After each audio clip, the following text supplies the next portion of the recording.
Hey, what's up, guys? It's Victoria, and I apologize for taking so long to actually getting around to making another video after my SRS.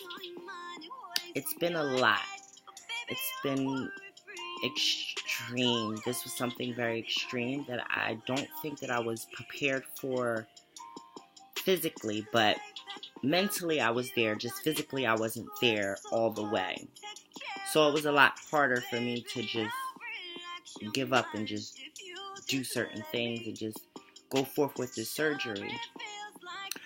But for the most part, I'll take it slow. For the most part, I am very pleased with my my surgery. The only thing is that I didn't get what people said when they talked about Kathy Rumor and the negative things about her, but one thing about her is that she has a very nasty disposition. And us transgender women, excuse me, us as transgender women or transgenders period, when we get surgery to enhance what we don't have or just try to become the person that we want to be, it's hard. And when people say things, we take them, how they're being said. So with that being said, after my SRS, I was fine. I was doing everything properly, dilating and everything, which is the worst. Dilating is the worst. I'm not even going to sit here and pretend like it's fun. It's, I'm not going to sugarcoat it and make it seem like it's interesting or anything. It's time consuming. It's, it just takes a lot. It takes a lot. And I really think that if you're not mentally, physically, and emotionally prepared for this, you can actually break. This surgery is one surgery that can break you. So right now, I'm dealing with a lot outside of my surgery. So with meeting Kathy Rumor for the third time, she was a bitch. Excuse my French, but she was a horrible person. She was very mean. She was very just rude and outrageously ignorant towards me. And I understand that this is her career and this is, the way she do things, but I was scared. You understand where my drainages were, where my drains had came out of when I went to get them taken out, everything was fine. And maybe about a week later, I started pussing extremely bad. And it scared me. It freaked me out. And I called the office multiple times. My body was extremely weak. I was having extreme cold sweats that she told me that they were coming from me being off my hormones. Okay, whatever. I've been on hormones for a great amount of time. I know what happens when I stop taking them for a small amount of time. And I was extremely scared. I went to the ER and she made it seem like me going to the ER was the worst thing I could have ever done. Like I jeopardized her credibility as a surgeon.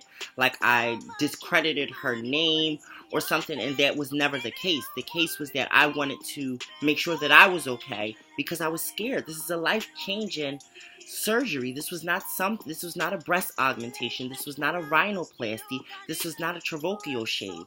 This was something that altered my body for the rest of my life. I would never be able to do the things that I used to be able to do. I'm 28 years old and my body was all I known. I used it for everything. I used it for making money. It was the way it was me. You understand?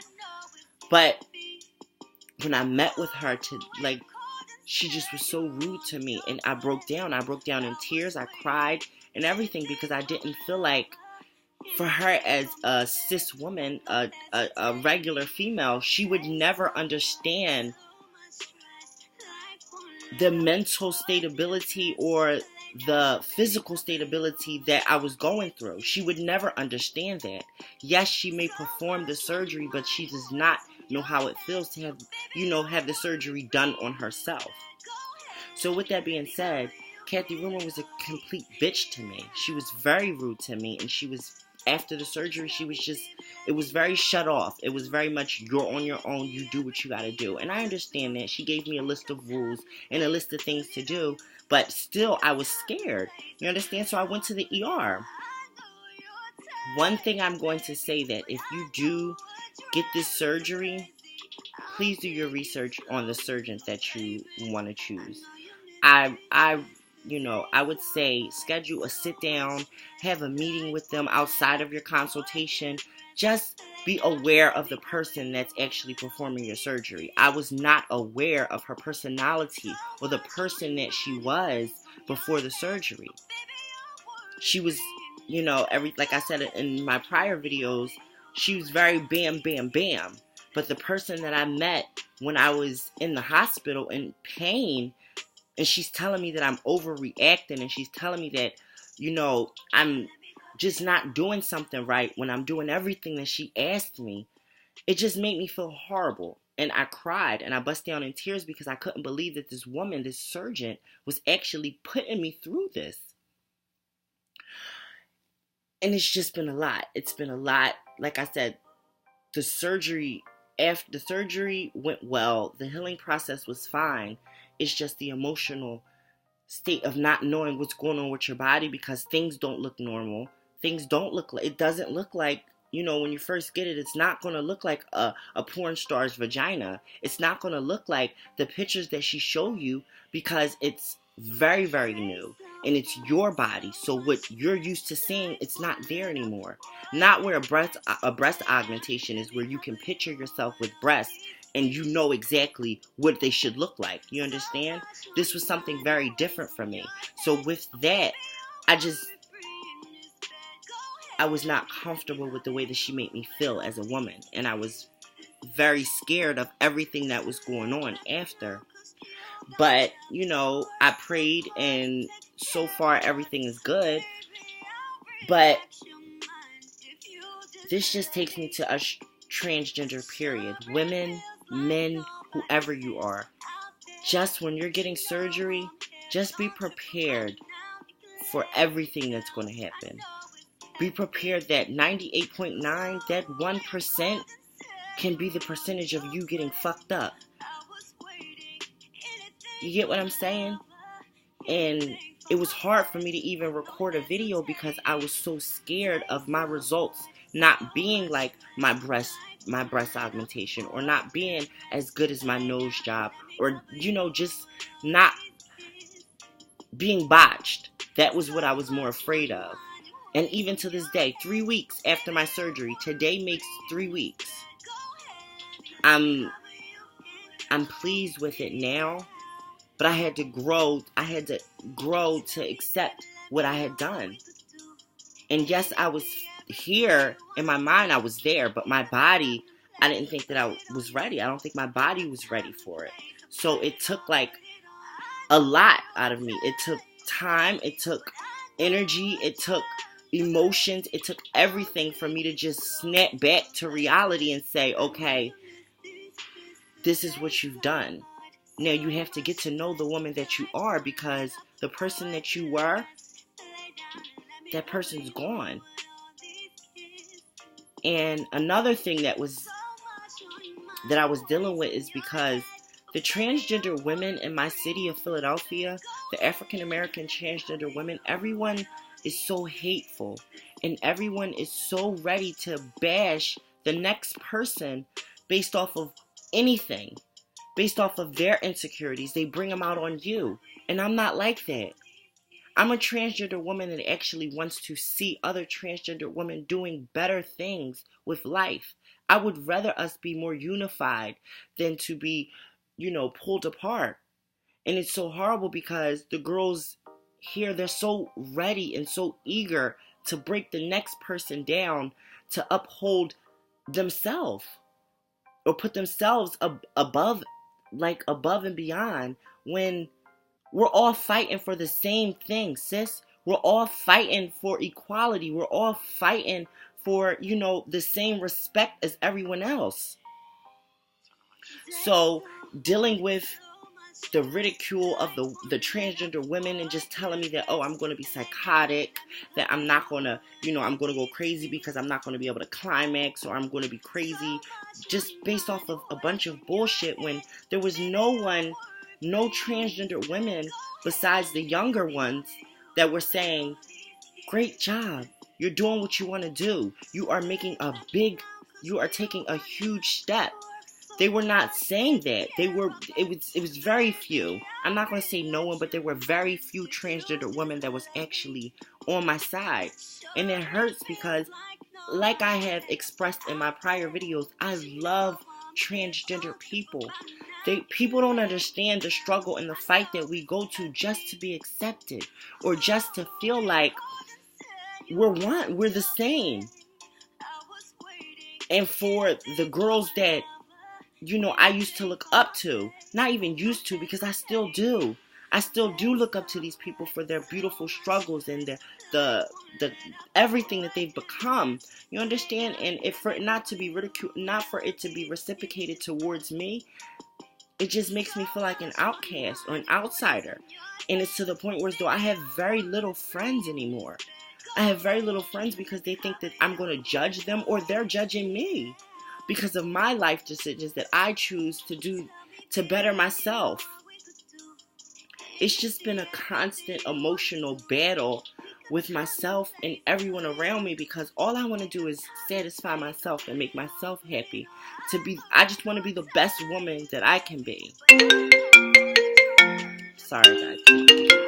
And the fact that I'm not able to actually, you know, be happy with girlfriends and be like, it's horrible. It's horrible. And it took a lot for me to even just record a video, because as right now I'm fighting back tears, because in reality we all just want to be loved. We want to be loved by people outside of our families. We want to be accepted by society, by people that actually look at us as we're the same. And I said I wasn't going to cry, but this video, it means a lot to me, because what I've gone through in the last couple of weeks is horrible. And it has nothing to do with the surgical, but it's everyone else. It's everyone else because of the way they're treating me. And sometimes I just want to get into a ball and cry and just, you know, shut myself out of the world, because it's like no one really understands what we go through. No one. And I'm going to end this video because, like you see, it's taken a lot out of me, because I'm come from a place where as though I was a very popular girl. And the fact that so many transgender women in my community dislike me for my decisions that I chose, it hurts me. And it's sad. But I'm going to wish everyone the best with everything you do.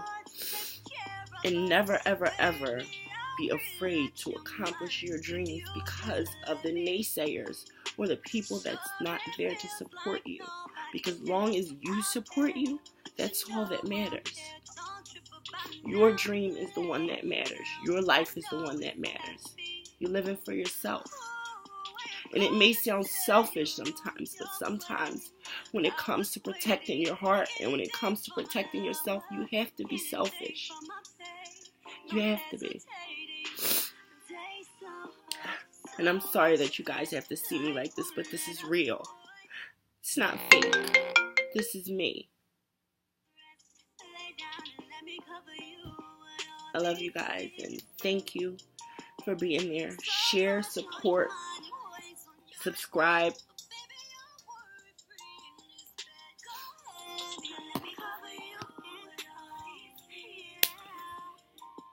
And hopefully as a community we'll get better. I pray and I hope that we'll get better as a community. Because right now, we're not getting ridiculed and pulled down by the society. No, we're ridiculing and we're destroying ourselves by the way we treat each other. If we can't grow and love each other as a community, who's going to do it? If we're killing each other and ripping us apart in so many different ways on social media and everything else, how can society love us? when we don't even love ourselves. I'm Victoria Love, by the way, and if you don't know who I am, get to know me. I'm not a horrible person. I'm just like everyone else. I just want to be loved and accepted. Thank you.